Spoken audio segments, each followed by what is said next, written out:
Salut à toi, j'espère que tu vas bien, que tu es en pleine forme. Aujourd'hui, c'est une vidéo importante. On va parler de l'erreur numéro 1 qu'on peut faire dans un bad run. Et ça, je peux le voir à partir de tous les coachings que je fais maintenant depuis longtemps, de tous les joueurs qui traversent cette étape inévitable qui est un bad run. Ils s'enferment dans une erreur que je vais te partager aujourd'hui. Juste avant ça, n'hésite pas à t'abonner, à mettre un petit like si tu aimes la vidéo, à mettre des commentaires et aussi à t'inscrire au calendrier de l'Avent de productivité. On est à peu près à mi-chemin. J'envoie des mails tous les jours avec des conseils pour booster ton processus et avoir des meilleurs résultats. Si ça t'intéresse, n'hésite pas à venir t'inscrire. Allez, on revient sur le bad run et l'erreur numéro 1 dans lequel s'enferment beaucoup de joueurs. Ils partent en fait d'une idée que dans un bad run, en fait, on doit faire beaucoup de volume pour lisser la variance. Et ça, c'est une énorme erreur qui va justement les faire forcer leur jeu, jouer dans un état dans lequel ils n'ont plus toutes les capacités en fait pour prendre des bonnes décisions. Et je vais t'expliquer exactement ce qui se passe dans le cerveau à ce moment-là. Et en fait, malheureusement, cette mauvaise méthodologie de gérer un bad run va les enfermer de plus en plus dans des résultats de plus en plus mauvais parce qu'ils font jouer en état de C-game ou de big-game négatif et autres et dans des gros pots, là où ils sont déjà émotionnellement atteints, ils vont un peu se mélanger les pinceaux, ils vont se level et malheureusement ça va approfondir en fait ce bad run quoi. Donc que se disent en fait ces joueurs qui sont dans un bad run et qu'est-ce qui se passe dans notre cerveau? Dans la tête des joueurs en fait dans un bad run, ils se disent que plus je vais jouer en fait, plus ça va lisser la variance, la chance va revenir et mes pertes en fait vont enfin être comblées. On voit que c'est l'impatience notamment liée aux pertes qui va les faire forcer. Et ce qu'ils négligent, c'est l'impact énorme qu'a toutes les émotions, là que tu accumules, toutes ces émotions désagréables, de frustration, de perte d'argent, de perte de confiance, de doute, de colère par rapport à des choses qui t'arrivent. Tout ça vient s'inscrire dans ton corps et toute ce bain neurochimique dans lequel repose ton cerveau, en fait, va avoir un impact énorme, en fait, sur la qualité de tes décisions. Un grand neuroscientifique, Damasio, a dit à la fin du XXe siècle que si on n'est pas dans un bon état émotionnel, on ne peut pas avoir de décisions de haut niveau. Il a une phrase assez connue qui est « pas de bonnes émotions, pas de bonnes décisions ». Et aujourd'hui, avec les IRM fonctionnels, les neurosciences nous montrent un peu ce qui se passe à l'intérieur du cerveau. Quand justement on est atteint par une source de stress importante, toutes les émotions désagréables de perte, de colère, de frustration, d'inquiétude, etc., tout ça génère un stress assez énorme. Et quand on place le cerveau à travers un IRM fonctionnel, on se rend compte que beaucoup de ressources cognitives qui sont au niveau du cortex préfrontal vont à ce moment-là en fait quitter cette région-là, en fait, notamment les zones du cortex orbitofrontal et du préfrontal médian, pour en fait aller traiter les émotions, aller s'occuper de la source du stress. Et on voit qu'il y a beaucoup moins d'activité nodale, notamment dans le cerveau, justement dans un état de stress. En psychologie, on arrive dans des expériences à mettre les individus sujets dans des états de stress et voir comment fonctionne leur cerveau. Et en fait, ce que nous démontrent les neurosciences, c'est qu'on n'est plus du tout en fait avec les ressources cognitives normales. Notre cerveau va justement aussi couper l'arrivée de l'oxygène et du glucose au cortex préfrontal, ce qui va faire que globalement, on ne va pas être en état d'utiliser parfaitement notre cortex préfrontal pour traiter des informations de haut niveau. Et ce qui est très dommage, en fait, c'est que si on multiplie notre volume dans cette période-là, simplement, on va prendre des mauvaises décisions parce qu'on n'est plus en état de réfléchir d'un haut niveau et de prendre des décisions qui ressemblent en fait à ce que l'on fait habituellement dans notre meilleur jeu, dans notre high game ou dans un état de flow.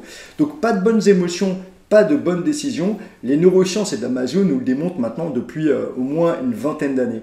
Ce qui veut donc dire que quand tu es dans un état où tu perds de l'argent lié à un bad run, forcément tu as une couleur émotionnelle qui va être empreinte de douleur, de stress, d'inquiétude, qui va faire en sorte que le traitement des informations ne peut plus se faire et tu ne pourras plus jouer vraiment ton meilleur jeu. Comme si tu étais affaibli. Je pourrais prendre une autre métaphore, c'est celle du Covid. Imagine que tu as le Covid et que dans cet état-là, tu vas essayer d'envoyer le maximum de volume au poker. Tu vois bien que tu ne seras plus en état de réfléchir, tu n'auras pas assez d'énergie pour peut-être contrôler le fait d'aller call river ou pas, ou d'aller bluffer river. En fait, il va te manquer beaucoup de ressources cognitives pour jouer ton meilleur jeu, parce que la réflexion nécessite ça. Et donc, le bad run va justement t'amener dans un état où tu vas être un peu comme dans le Covid. Donc, t'imagines bien qu'envoyer beaucoup de volume pour lisser la variance dans cet état-là, c'est juste prendre une pelle et creuser encore un peu plus le trou dans lequel la variance est en train de te mettre, quoi. Donc, par rapport à tout ça, il faut vraiment comprendre que le conseil numéro 1 que je peux te donner, c'est de te protéger. Protéger, en fait, ton meilleur jeu par rapport, en fait, à cette volonté de lisser la variance pour vite récupérer, en fait, tes pertes. Ça, c'est justement le piège dans lequel tu peux tomber. Te protéger, ça veut donc dire changer ton état émotionnel afin que, justement, tes ressources cognitives soient de nouveau disponibles et ne soient plus allouées à l'élimination du stress. Te protéger, c'est aussi en fait contrer l'impuissance apprise. L'impuissance apprise, c'est un concept en psychologie qui vient de Martin Seligman. Il a démontré en fait, à travers une expérience sur les chiens, que dès lors que tu places en fait des chiens ou des individus dans un état où ils ne peuvent rien faire, ils se sentent complètement impuissants, et que là, d'un coup d'un seul, en fait, ils retrouveraient une capacité de faire les choses, comme eux ont construit la croyance que ça ne sert à rien de faire des actions, ils sont impuissants. Même s'ils avaient des possibilités après coup de faire des choses, ils ne le feront pas, ils n'y arriveront pas. Et ça a été reproduit notamment par une professeure en psychologie qui avait une classe d'étudiants qu'elle a coupée en 3 rangées en fait, et de façon homogène en termes de niveau scolaire. Dans une des rangées, elle a donné des anagrammes, en fait, un anagramme facile. Dans l'autre rangée, un anagramme de difficulté moyenne, et dans la dernière rangée, des anagrammes en fait impossibles à résoudre. Et donc elle a demandé à toute la classe de se lancer sur le premier et de lever la main dès lors qu'en fait ils avaient résolu les anagrammes.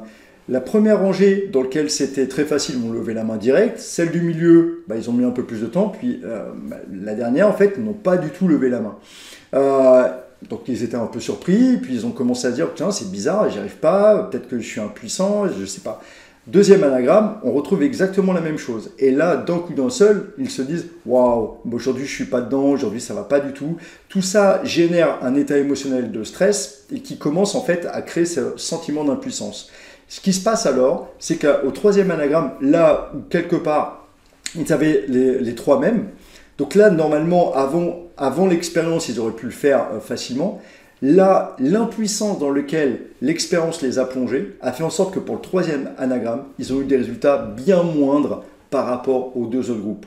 Voilà ce que fait un bad run. Il te crée de l'impuissance, il te génère des émotions de frustration, de colère, de perte, d'inquiétude, de doute. Et là-dedans, tu voudrais jouer davantage. Tu te sens impuissant, donc ça a généré l'impuissance acquise, et l'expérience en psychologie a démontré que les élèves qui ont ça n'arrivaient plus à faire un anagramme alors que c'était à leur portée en fait. Ils n'arrivaient plus à réfléchir de façon qualitative. C'est exactement ce qui se passe avec un bad run. En fait, tu n'arrives plus à prendre des décisions de haut niveau parce qu'une partie de tes ressources cognitives est allouée à la gestion des émotions désagréables qui sont en toi.